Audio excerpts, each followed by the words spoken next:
दोस्तों आज की इस वीडियो में हम लोग बिहार डीएलएड एंट्रेंस एग्जाम के लिए इंग्लिश के most important topic direct and indirect speech करने वाले हैं। और इस टॉपिक से दोस्तों आपके एग्जाम में पिछले साल हर शिफ्ट में 2 क्वेश्चन पूछे गए थे। तो अगर आप आज की इस वीडियो को एंड तक देखते हो, ध्यान से समझते हो, आपके एग्जाम में किसी भी टाइप से क्वेश्चन पूछ लिया जाए direct and indirect speech topic से, आप उन्हें इजिली कर पाओगे।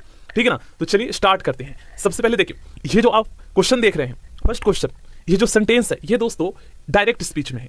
अब डायरेक्ट स्पीच को इनडायरेक्ट स्पीच में चेंज करने का क्या रूल होता है, इसमें जो इन्वर्टेड कोमा है इसे कैसे हटाया जाता है, ठीक ना। डायरेक्ट स्पीच का जो टेंस होता है उसे इनडायरेक्ट स्पीच में जब हम चेंज करते हैं तो टेंस में परिवर्तन कैसे होता है ये हम समझेंगे, ठीक ना। और इसके पर्सन को कैसे चेंज किया जाता है, जैसे फर्स्ट पर्सन, सेकंड पर्सन और थर्ड पर्सन का जो यूज होता है हमारा एज ए सब्जेक्ट के रूप में, ठीक ना, डायरेक्ट स्पीच में, उसको इनडायरेक्ट स्पीच में कैसे चेंज करते हैं, इन सभी को सबसे पहले हम समझ लेते हैं। उसके बाद जो है ना हम 20 क्वेश्चंस करेंगे। चलिए समझते हैं पहले। अब आप लोग दोस्तों ध्यान से समझिएगा, ठीक है ना। सबसे पहले हम समझते हैं डायरेक्ट स्पीच क्या होता है और इसके अंतर्गत इन्वर्टेड कोमा को कैसे चेंज किया जाता है। देखिए, ये जो आप सेंटेंस देख रहे हैं जिसे मैंने अभी अंडरलाइन किया, ये दोस्तों हमारा डायरेक्ट स्पीच का सेंटेंस है, ठीक है। ये जो सेंटेंस है ये डायरेक्ट स्पीच में है। अब इसके अंतर्गत जो दोस्तों एक जो है ना कह सकते हो सेंटेंस होता है जो कि इन्वर्टेड कोमा में होता है, तो इससे पता है क्या कहा जाता है, इसे दोस्तों रिपोर्टेड स्पीच कहा जाता है। इन्वर्टेड कोमा के अंतर्गत जो हमारा सेंटेंस होता है ना उसे रिपोर्टेड स्पीच कहा जाता है। याद कर लीजिएगा क्योंकि ये बार बार आएगा सेंटेंस में। उसके बाद इन्वर्टेड कोमा के बाहर जो हमारा सेंटेंस होता है, ठीक ना, डायरेक्ट स्पीच की हम बात कर रहे हैं, इन्वर्टेड कोमा के बाहर जो हमारा सेंटेंस होता है उसे रिपोर्टिंग स्पीच कहा जाता है। रिपोर्टिंग स्पीच, ठीक ना, इन्वर्टेड कोमा के बाहर वाले सेंटेंस को रिपोर्टिंग स्पीच कहा जाता है। और रिपोर्टिंग स्पीच जो हमारा है इसके अंतर्गत जो मेन वर्ब होता है ना इसे रिपोर्टिंग वर्ब कहा जाता है। ये बहुत ज्यादा इंपॉर्टेंट है, ठीक ना। रिपोर्टिंग स्पीच के अंतर्गत जो मेन वर्ब हमारा यूज किया जाता है उसे रिपोर्टिंग वर्ब कहा जाता है रिपोर्टिंग स्पीच के अंतर्गत, ठीक ना। अब हम आगे बढ़ते हैं और देखिए मैं आपको बता देता हूं, जब हम डायरेक्ट स्पीच को इनडायरेक्ट स्पीच में चेंज करते हैं तो सबसे पहले तो आपको पता ही है इन्वर्टेड कोमा हटाकर डैट कंजक्शन का यूज किया जाता है, ठीक ना।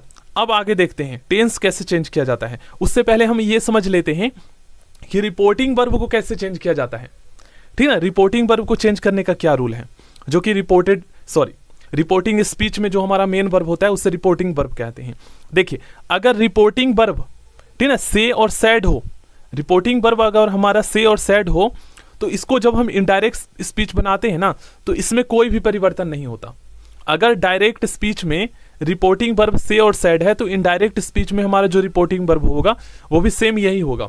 लेकिन अगर हमारा रिपोर्टिंग वर्ब से टू हो तो उसको आपको इनडायरेक्ट स्पीच में टेल में चेंज करना होगा। मतलब से के बाद अगर प्रीपोजिशन हो तो वो टेल में चेंज हो जाएगा, और अगर रिपोर्टिंग वर्ब हमारा सैड टू है तो वो हमारा टोल्ड में चेंज हो जाएगा। ये ध्यान में रखना है, ठीक है ना। और एक चीज और आपको ध्यान में रखना है, देखिए कुछ यूनिवर्सल ट्रूथ होता है, ठीक है ना, यूनिवर्सल ट्रूथ, उसमें और आइटम्स एंड फ्रेज होते हैं। कुछ सेंटेंसेस कुछ हैबिचुअल एक्शन को एक्सप्रेस करता है, कुछ हिस्टोरिकल फैक्ट को एक्सप्रेस करता है, ठीक ना। हमारा रिपोर्टेड स्पीच जैसे ये वाला है, the sun is a star, ये हमारा रिपोर्टेड स्पीच है क्योंकि ये इन्वर्टेड कोमा के अंतर्गत है। तो ये क्या, ये यूनिवर्सल ट्रूथ को एक्सप्रेस कर रहा है। तो जब हम इसको इनडायरेक्ट स्पीच में चेंज करेंगे ना तो इसके टेंस में कोई भी परिवर्तन नहीं होगा। अगर आप इसको पास्ट में चेंज कर देते हैं या फ्यूचर में तो गलत हो जाएगा। जो टेंस में रहेगा हूबहू वह उसी टेंस में हमें रखना होगा इनडायरेक्ट स्पीच में, ठीक ना। आई होप आप लोग समझे होंगे। अब जो सबसे ज्यादा इंपॉर्टेंट जो रूल है ना ये है हमारा टेंस। टेंस को कैसे चेंज किया जाता है ये हम समझते हैं। तो इसके लिए दोस्तों मैं आपको लुसेंट की जनरल इंग्लिश की बुक के माध्यम से समझाता हूं तो और आपको अच्छे से समझ में आएगा। चलिए अब हम समझते हैं दोस्तों, इसे आप लोग ध्यान से समझिएगा, ठीक है, या फिर आप चाहे तो लिख लीजिएगा, ठीक है। चेंज ऑफ टेंसेस, देखिए पहला रूल, यदि रिपोर्टिंग वर्ब, अब रिपोर्टिंग वर्ब कौन सा था, मैंने आपको बताया था ना, डायरेक्ट स्पीच में इन्वर्टेड कोमा के बाहर वाला जो हमारा सेंटेंस है उसे हम क्या कहते हैं, रिपोर्टिंग स्पीच कहते हैं। और उसके अंतर्गत जो हमारा वर्ब यूज होता है उसे रिपोर्टिंग वर्ब कहा जाता है। तो यदि रिपोर्टिंग वर्ब प्रेजेंट या फ्यूचर टेंस में हो तो इनडायरेक्ट स्पीच में जब हम इनडायरेक्ट स्पीच बनाएंगे तो रिपोर्टेड स्पीच, इन्वर्टेड कोमा के अंदर वाला डायरेक्ट स्पीच का जो हमारा इन्वर्टेड कोमा के अंतर्गत वाला जो हमारा स्पीच होगा ना के टेंस में कोई परिवर्तन नहीं होता। जब हम शर्त शर्त यह है कि अगर हमारा रिपोर्टिंग वर्ब प्रेजेंट या फ्यूचर टेंस में है तो जब हम रिपोर्टेड स्पीच जो इन्वर्टेड कोमा के अंतर्गत सेंटेंस है उसको जब हम इनडायरेक्ट में चेंज करेंगे तो इसके टेंस में कोई भी परिवर्तन नहीं होगा।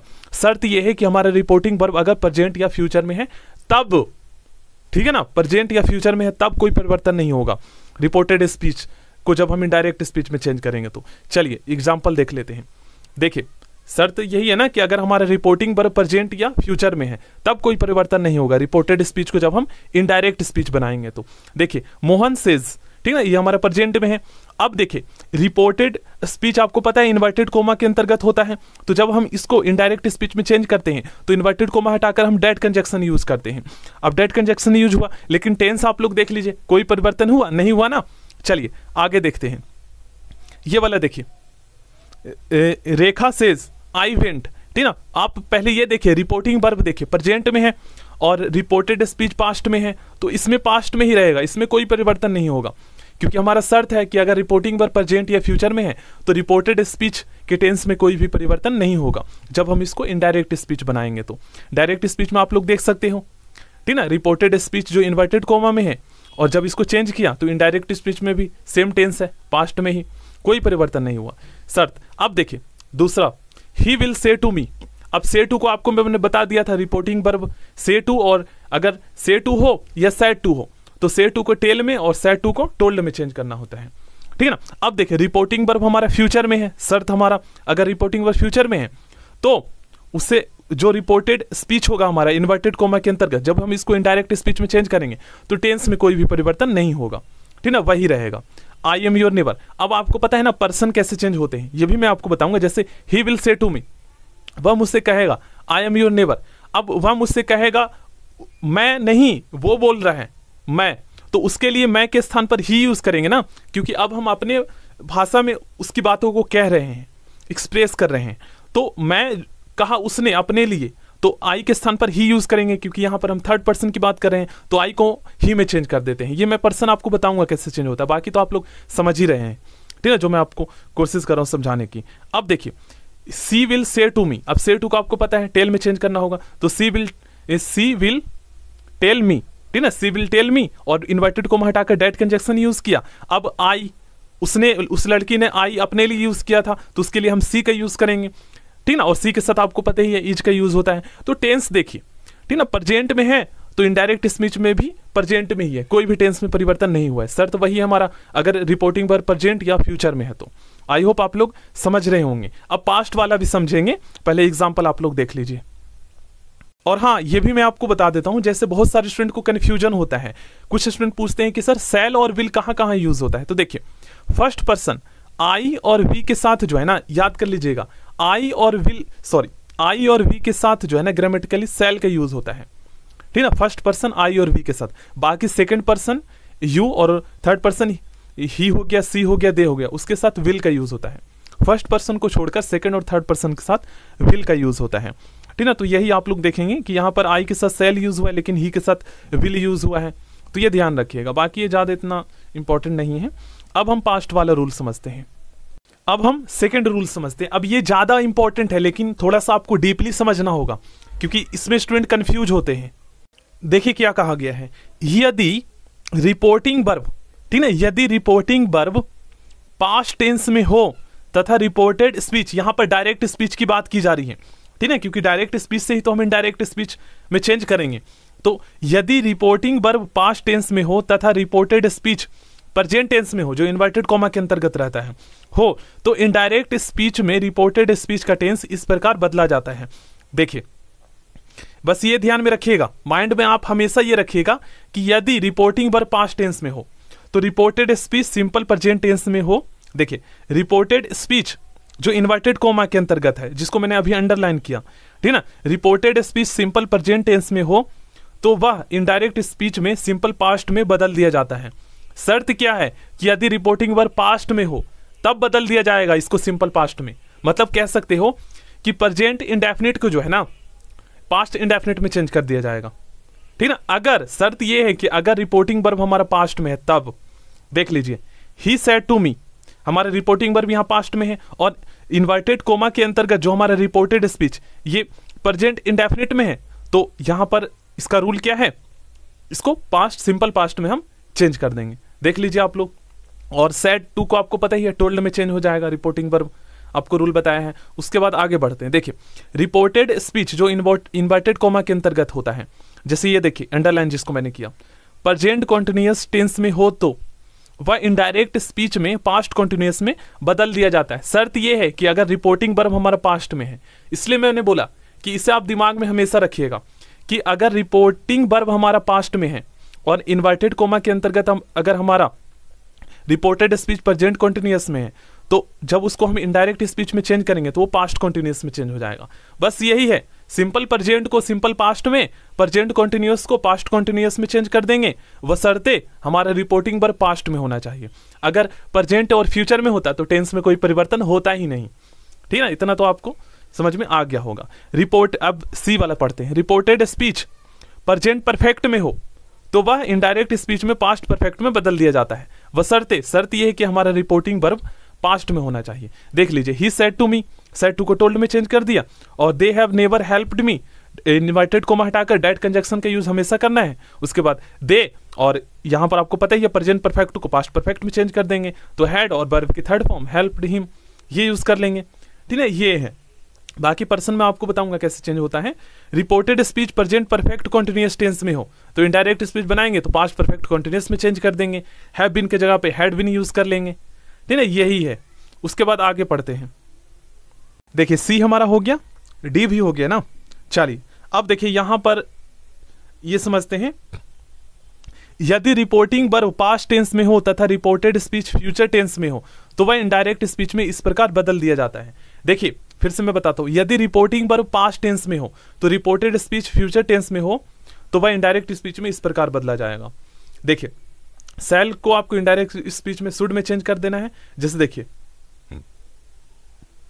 यहां पर देखिए हमारा रिपोर्टिंग वर्ब पास्ट में है और रिपोर्टेड स्पीच हमारा फ्यूचर में है, तो जब हम इसको इनडायरेक्ट स्पीच में चेंज करेंगे तो सेल की जगह पे हम, आपको पता ही है।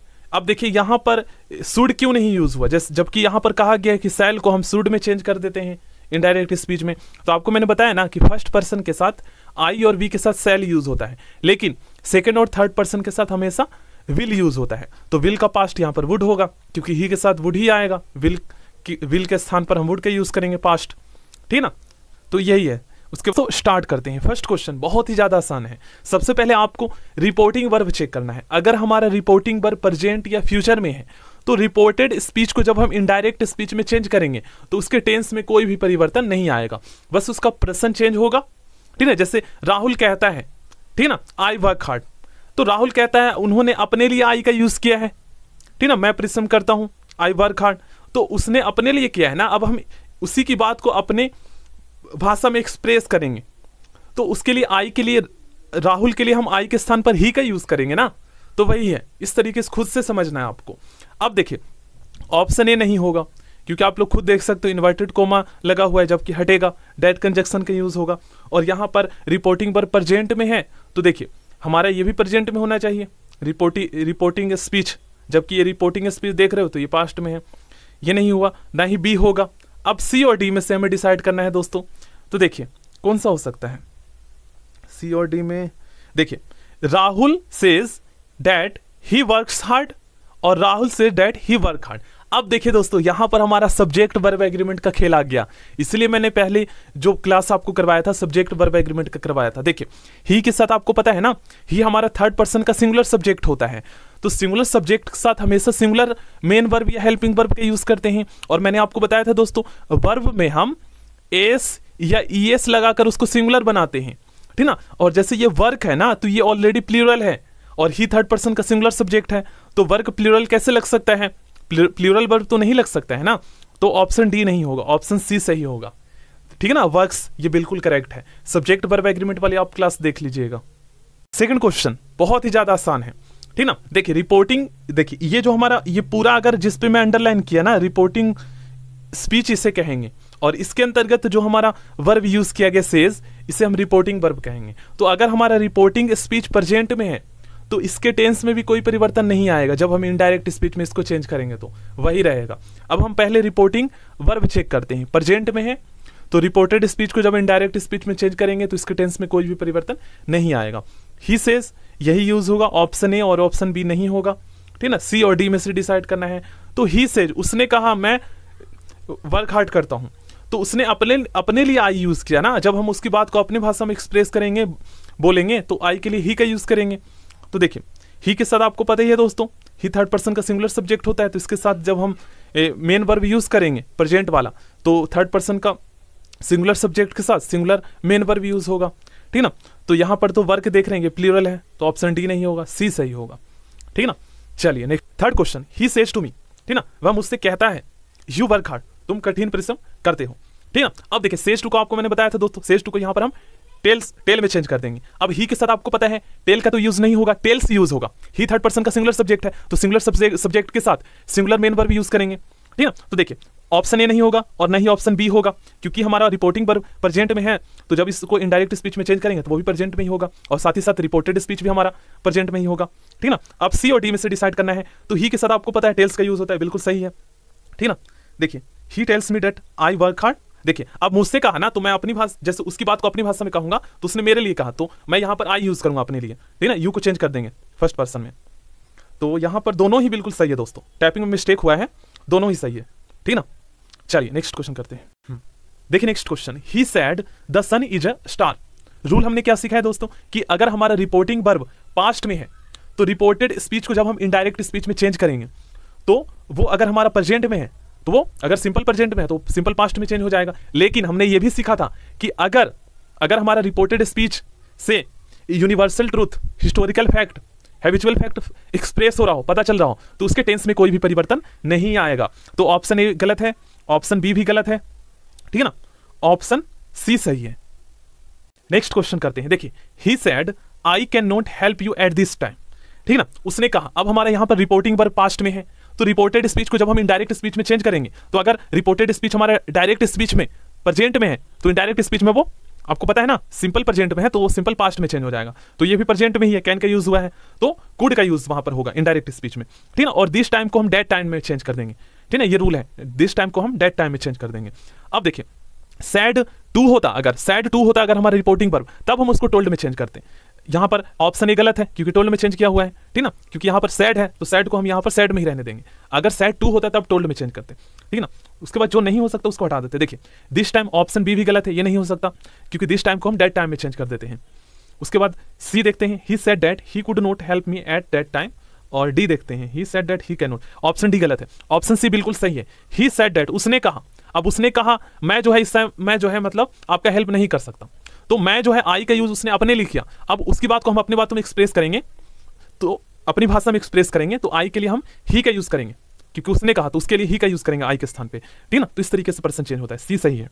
Next question most important question है, ठीक ना, और ये इंटेरोगेटिव में है हमारा जो रिपोर्टेड स्पीच है, तो इसको चेंज करने का क्या रूल है, पहले ये हम समझते हैं। देखिए अगर हमारा डायरेक्ट स्पीच में रिपोर्टेड स्पीच, ठीक ना, अगर हमारा डायरेक्ट स्पीच का रिपोर्टेड स्पीच इंटेरोगेटिव में है, तो जब हम उसको इनडायरेक्ट स्पीच में चेंज करेंगे, तो उसको चेंज करने का क्या रूल है समझते हैं। देखिए सैड टू, अगर हमारा रिपोर्टिंग वर्ब सैड टू में है, तो उसको आस्क्ड, क्वेश्चन, इंक्वायर्ड और इंटेरोगेटेड में चेंज कर देंगे, ठीक है। इनमें से कोई सा भी वर्ब यूज हम कर सकते हैं। उसके बाद ध्यान दीजिएगा, क्वेश्चन मार्क के स्थान पर जो है ना आपको फुल स्टॉप लगाना है, ठीक ना। उसके बाद वाक्य का फॉर्मेशन इंटेरोगेटिव नहीं होगा, यानी हेल्पिंग वर्ब का प्रयोग सब्जेक्ट के बाद होगा, ये भी ध्यान में रखिएगा। हेल्पिंग वर्ब का प्रयोग जो है ना सब्जेक्ट के बाद करना है। टेंस, प्रोनाउन इत्यादि में परिवर्तन नियम अनुसार होंगे, ठीक है, ये तो हम खुद ही कर लेंगे। और उसके बाद अगर सवाल का जवाब हाँ या ना में दिया जा सकता है, तो कंजक्शन इफ या वेदर का प्रयोग करें। आर इसमें साइलेंट होता है वेदर में, ठीक ना। WH फैमिली के सवाल में कोई कंजक्शन का प्रयोग नहीं होगा, ठीक ना। अगर सवाल का जवाब हाँ या ना में दिया जा सकता है, तो कंजक्शन इफ या वेदर का यूज करना है। देखिए ध्यान से आप लोग समझिएगा। देखिए सैड टू को वहां पर बोला गया था इंटेरोगेटेड में, आस्क्ड में, क्वेश्चन में, इनमें चेंज करना है, तो इसमें यहां पर आस्क्ड में चेंज करा है, ठीक ना, चल जाएगा, वो आस्क्ड में चेंज हो गया।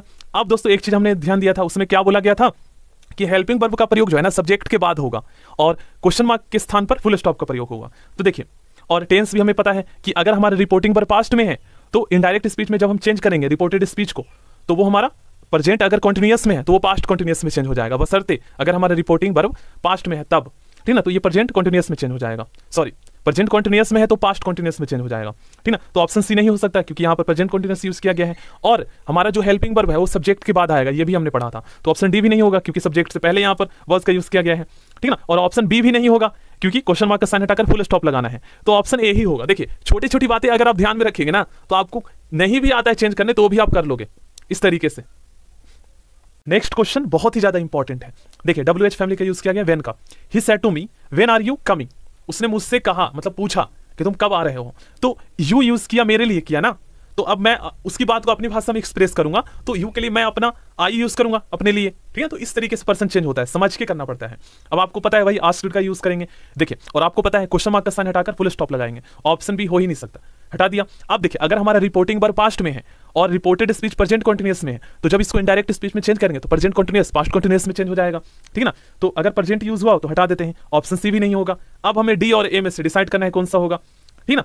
तो देखिए और हमने ये भी पढ़ा है रूल कि सब्जेक्ट हेल्पिंग वर्ब का प्रयोग सब्जेक्ट के बाद होगा और इसमें पहले है तो ये भी नहीं होगा, ऑप्शन ए ही होगा जो बचा है, ठीक है। तो इस तरीके से करते हैं। नेक्स्ट क्वेश्चन मोस्ट इंपॉर्टेंट है। देखिए इन्वर्टेड कॉमा के अंतर्गत जो हमारा रिपोर्टेड स्पीच है ये इंटेरोगेटिव में है और देखिए रिपोर्टेड स्पीच अगर हमारा इंटेरोगेटिव में दे रखा हो तो जब हम इन्वर्टेड कॉमा हटाते हैं ना तो उसके लिए हम वेदर और इफ दोनों में से किसी भी कंजक्शन का यूज कर सकते हैं, ठीक है। मैं आपको रूल शो करूंगा और आपको पता ही है दोस्तों सैड टू को हम टोल्ड में चेंज नहीं करते अगर हमारा रिपोर्टेड स्पीच इंटेरोगेटिव में हो, ठीक है ना। ये तो आपको पता ही है, आस्क्ड, क्वेश्चन, इंटेरोगेटेड इनमें चेंज हो जाता है, इंक्वायर्ड में चेंज हो जाता है, ठीक ना। तो अब हम टेंस चेंज कर लेते हैं। सैड टू है, पास्ट में है, तो इसके साथ जो हमारा रिपोर्टेड स्पीच होगा अगर ये हमारा प्रेजेंट सिंपल प्रेजेंट में है तो उसको सिंपल पास्ट में चेंज कर देंगे, ठीक ना। तो सी तो हो ही नहीं सकता क्योंकि यहाँ पर आप लोग देख सकते हो ये प्रेजेंट इंडेफिनिट में प्रेजेंट टेंस का वर्ब यूज किया गया है